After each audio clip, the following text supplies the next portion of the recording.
আগামী 14ই ফেব্রুয়ারিকে টার্গেট করে আজকে 12ই ফেব্রুয়ারি, কালকে 13ই ফেব্রুয়ারি, তারপর দিন 14 ফেব্রুয়ারিকে সামনে রেখে যেই যুবক তোমরা বিশ্ব বেহায়াপনা দিবস, ওয়ার্ল্ড ভ্যালেন্টাইন্স ডে নামে, বিশ্ব ভালোবাসা দিবসের নামে পাশ্চাত্যের ইউরোপিয়ানরা ওই হাইওয়ান আর জানোয়ারের নিকৃষ্ট স্বভাব, যারা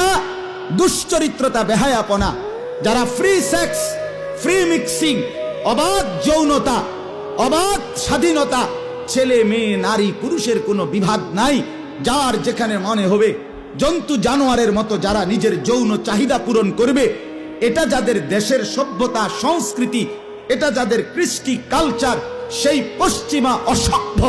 বিশ্ব ভালোবাসা দিবসের নামে নোংরা এই অসভ্যতা কোন মুসলমানের ঘরে যদি জন্ম নেয়, কোন ছেলে মেয়ে কোন পবিত্র মায়ের দুধ যদি খায়, কোন বাবার কাছে যদি বড় হয়, ইমানদারের সন্তান যদি হয়, দুই কানে যদি ছোট্টবেলায় জন্মের পরে আজান আর একামত শুনে থাকে, কোনদিন যদি আজান শুনে নিজে যদি মনে রাখে মুসলমান, আল্লাহর কসম মুসলমানের ছেলে মেয়ে এই অসভ্য বিশ্ব ভালোবাসা দিবসের নামে 14ই ফেব্রুয়ারির নামে এই নগ্নতা, এই নোংরামি, এই অসভ্যতা করতে পারে না।